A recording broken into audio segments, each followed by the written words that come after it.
In this video, we're going to do required practical number 4. We're going to look at a circuit component, something that we could put inside a circuit, and we're going to measure its characteristics. Now here we have two circuit diagrams. Depending on your equipment, you need to set one of these two up. So let's look at them each in turn. This one here is very straightforward. We just need an ammeter just there, in series, and a voltmeter in parallel. Now that is the same on both diagrams. The voltmeter is going to measure the potential difference just across this one component. And what we're going to do is we're going to change the source EMF. And that means that basically we're going to change what the battery is putting across this. And we're going to measure exactly what the potential difference is and what current subsequently flows through the entire loop. Now there's two ways in which we can do it. One of the ways is we could use a DC power supply, straight from mains electricity, converted into between 0 and 12 volts direct current. Now with the actual dial on the front of the power pack, we can change the source EMF, which stands for the electromotive force. It's the potential difference provided by the power source. And that is going to directly change the potential difference across this one component. That's a very simple way of doing it. But another way that we could do it is like this. Rather than a power supply, we're going to run it off a battery. So we're going to have here 4 cells of 1.5 volts each, and they are going to provide a fixed value of EMF of 6 volts. There's no way to change that at the battery end. So what we can do is we can put another component in the circuit that is going to use or have some of the potential difference used to overcome it. So by putting our component in series with a variable resistor, what we can do is vary the amount of potential difference that drops over this one component. It means that by changing the value of the potential difference of this variable resistor, then it's going to change how much potential difference this one experiences. And as a consequence, we can then measure the current that flows through the whole circuit. So let's see what this looks like with real apparatus. So here you can see we've set up the circuit with the DC power supply. What I've got is the positive terminal connected straight to my resistor Y. The electricity then can pass through the wire straight into the ammeter before returning to the negative terminal of the power pack. The ammeter is in series with the resistor. Here we have a voltmeter, and a voltmeter sits in its own little loop, measuring the difference in potential between the before and the after terminals of the resistor. And so these green wires represent the parallel circuit of the voltmeter. Now what I would do is I would turn the EMF of the power supply down to 0, turn it on, turn on my voltmeter,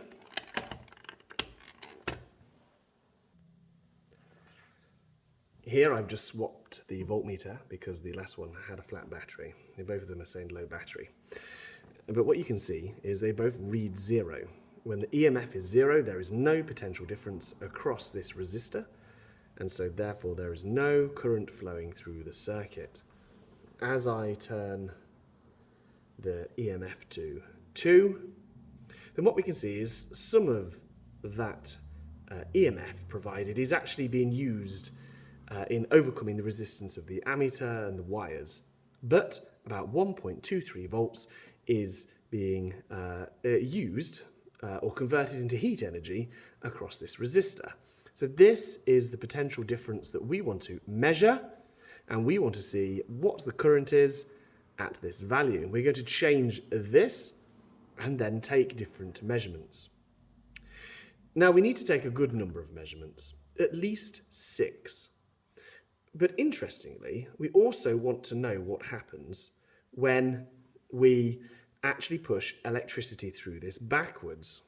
So once we finish taking positive readings, we're then going to disconnect these two plugs here, swap them over and plug them back in. This pushes electricity through the circuit the other way. The potential difference has become negative, and so has the current. Now this is one way we could do it.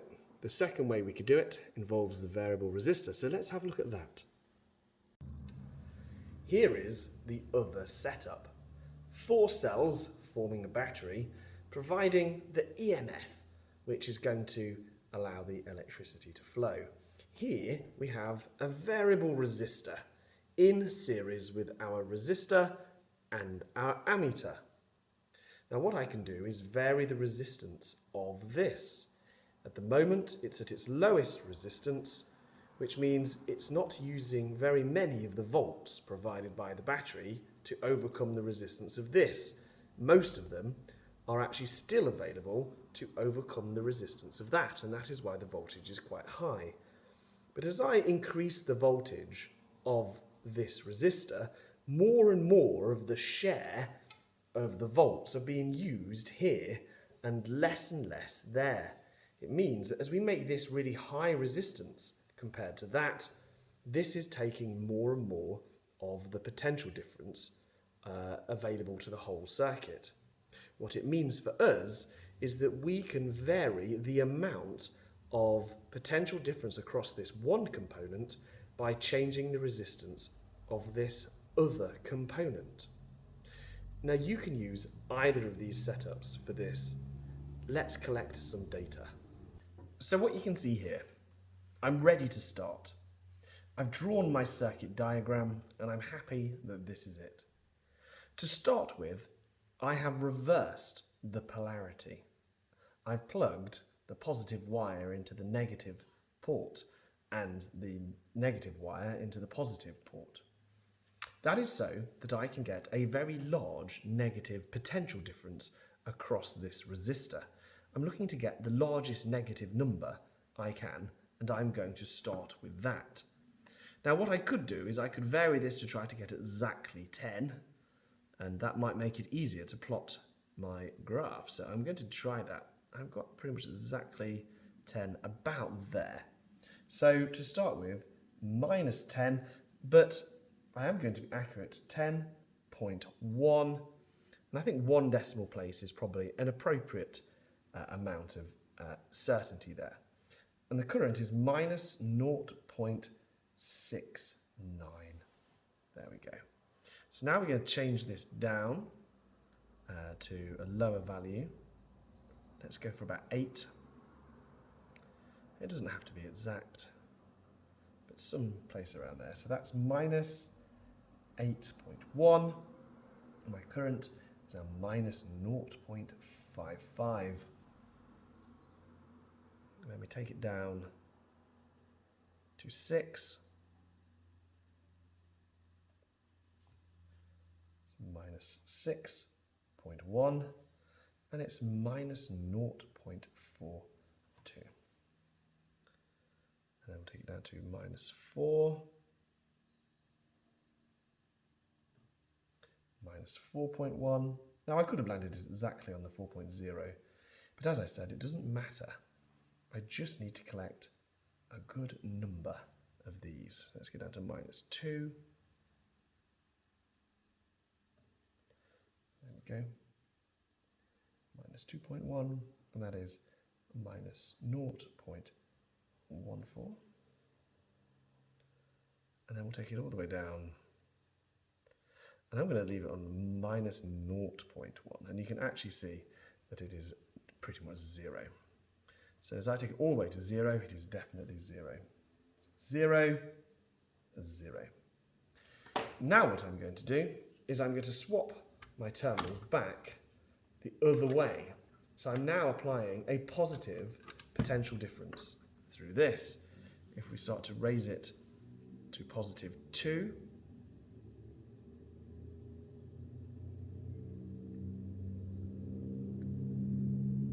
somewhere about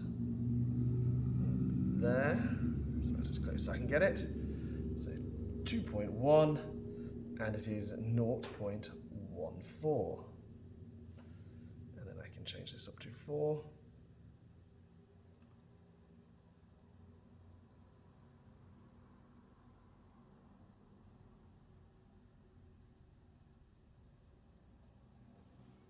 So that's 4.0, 0.27. I can change it all the way up to 6.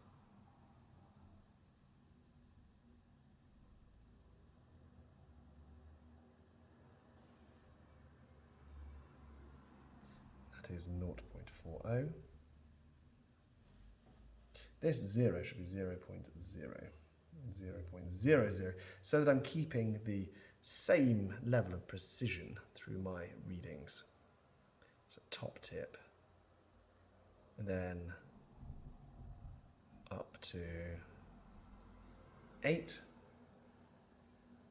and that is 0.54. So I don't have to land these exactly on the number. I just need to get it. I'm just trying to get a set of data points that are roughly the same distance apart each time. So the final one, we want to see if we can get it up to 10, which we should be able to do. There we go, 10, 10.0, 0.68. So now we need to draw a graph. So I'm just going to draw my line down to there.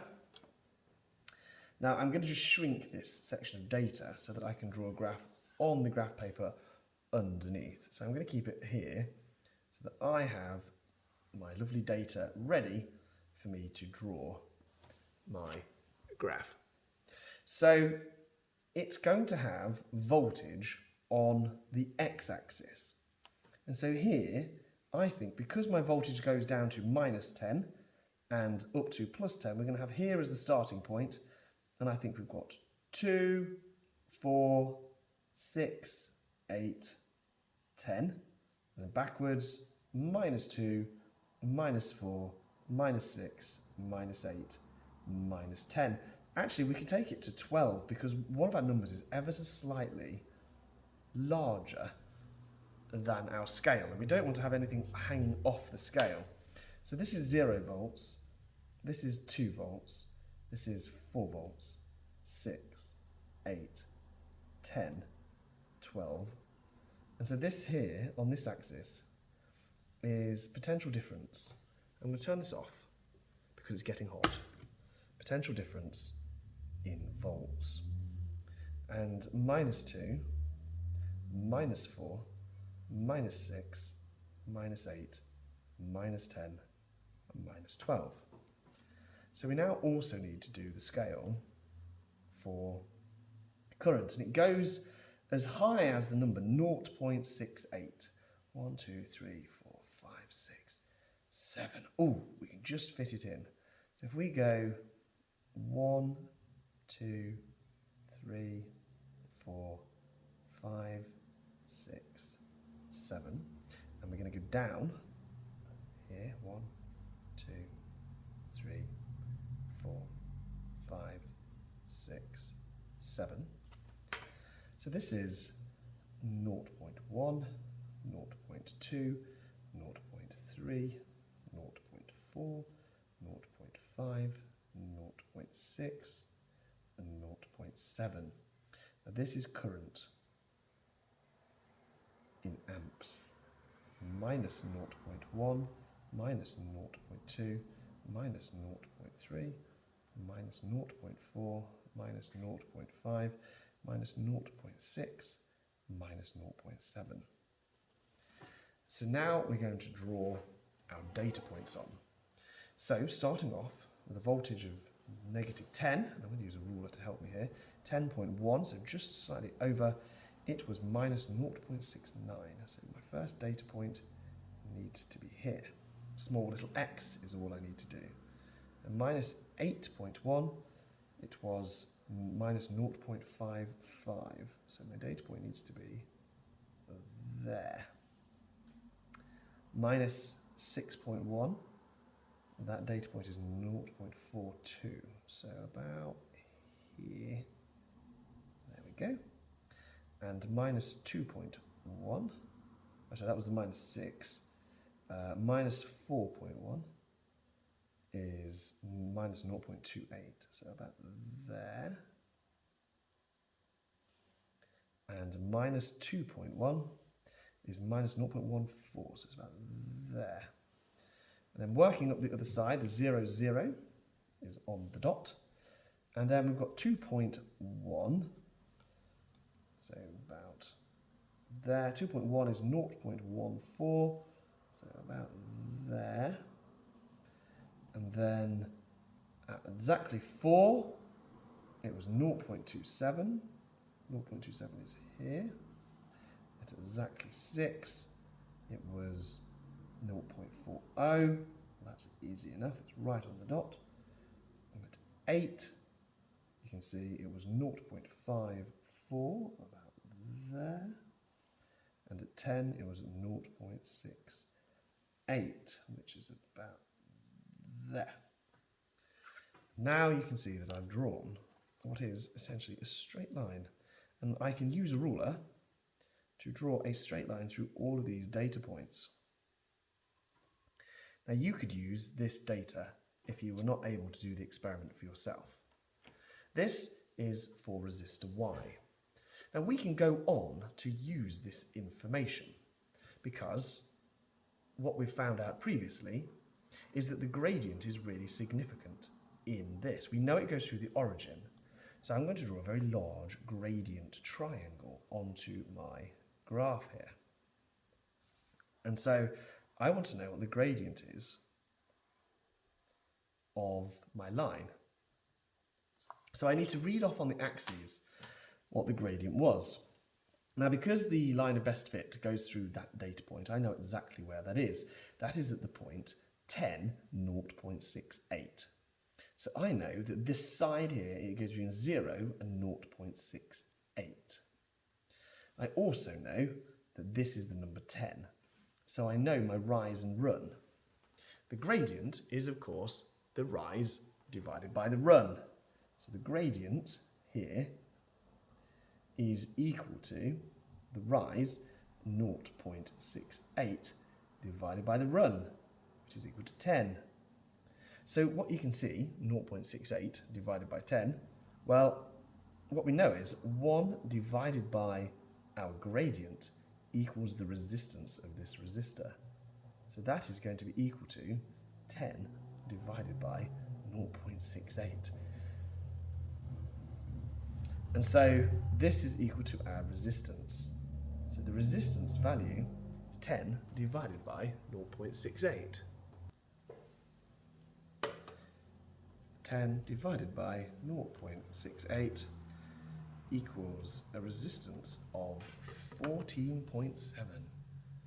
So 14.7 ohms.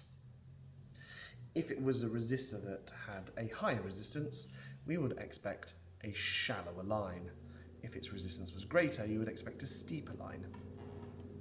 Now we need to repeat this same procedure for another of other objects, namely a light bulb and a diode. So what I'm going to do is I'm going to swap out this resistor for a light bulb and a diode, and I will show you my results. So here we have it for the light bulb, and what you can see is I've changed the potential difference here, and I've recorded a set of data that you could use, starting at -8, going through 0 and up to 8 volts, and the current that coincides with each of these. Now when I plot this on a graph, I find that this behaves differently to the resistor. It's no longer a straight line. There's no straight line that I could draw through this data set. So what I have to do instead is draw a freehand line. And so I'm going to try to do it. Freehand, here we go.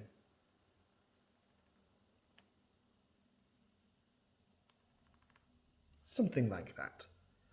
And what you can see, and what is interesting about this, is first of all, the gradient is not constant. It is not a straight line. Now, because we know that the gradient of this is an indicator of the resistance, it means the resistance cannot be constant. It is in fact getting higher and higher resistance as more and more current flows through it. So why might that be? Well, it's giving off light. And what is happening is, why is it giving off light? It's because the electrons moving through the circuit are colliding with the atoms of the tungsten. And that's making them vibrate so much that it's actually starting to give off light. And some of the energy is being given off in that we can see. So this energy that is now being used to give off light forms some additional resistance that takes a larger amount of potential difference to produce the same current. Now let's try this with a diode. So here we have the data for the diode. You can see I've gone from -10 to +10 volts. Now what you can see is interesting here is when I had the negative potential difference applied, I was getting 0 current, and that is to be expected with this circuit component. Then when the potential difference was positive, it then allowed current to flow through it.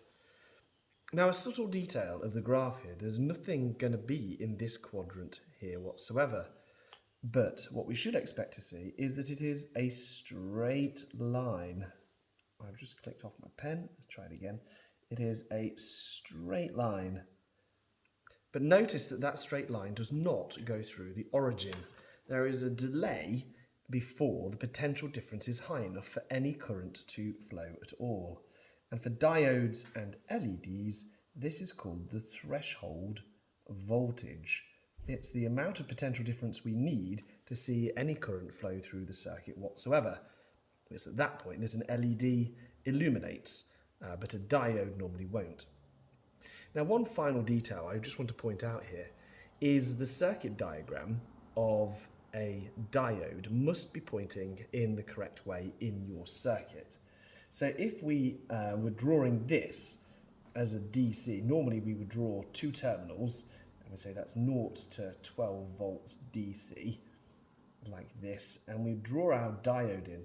Now, if we have drawn it in like this, then there's no great problem with the direction, because neither of these 2 terminals has been identified as positive or negative.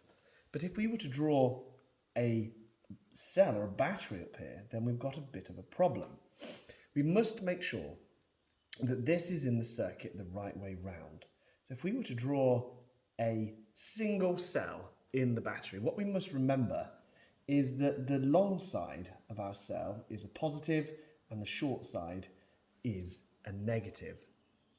Now it points towards the negative. And there's a historical reason why this is so. This is following in the direction of something called conventional current. Before it was realised that it was a negative particle moving around these wires, people thought that current was flowing from the positive to the negative. And so the circuit symbol is always drawn pointing from the positive to the negative. We now know that it's actually negative particles moving, and so the actual flow of the electrons is in the opposite direction to the direction that we had conventionally decided was the direction of the current. So just be aware, it's nearly always worth a mark to make sure your diode is pointing towards the negative terminal of your battery.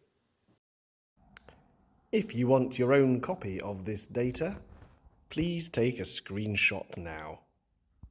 This is the data for the resistor.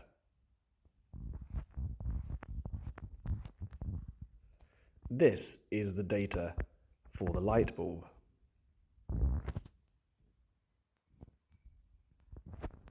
And this is the data for the diode.